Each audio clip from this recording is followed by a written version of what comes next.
Les conditions des personnes arrêtées, mises en garde à vue et celles détenues provisoirement dans les prisons ivoiriennes connaîtront une nette amélioration dans les mois à venir.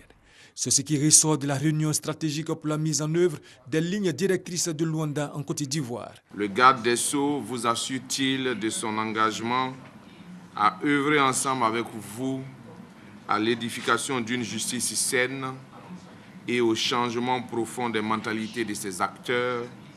afin de garantir les droits fondamentaux des populations ivoiriennes?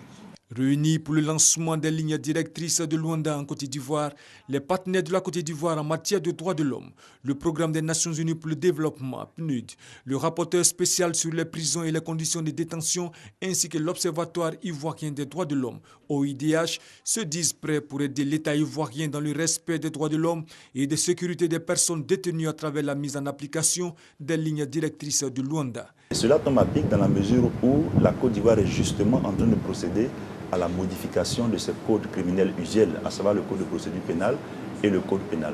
Notre apport sera donc celui de porter la connaissance de tous qu'il existe des normes et des standards internationaux en la matière, standards dont il faut tenir compte dans la révision de nos tests. Adopté par la Commission africaine des droits de l'homme et des peuples, ADHP, lors de la 55e session ordinaire du 28 avril au 12 mai à Luanda en Angola, les lignes directrices ont pour objectif garantir le droit à la vie, à la dignité, à la sécurité et à un pouvoir judiciaire indépendant des personnes arrêtées, mises en garde à vue et celles détenues provisoirement dans les prisons.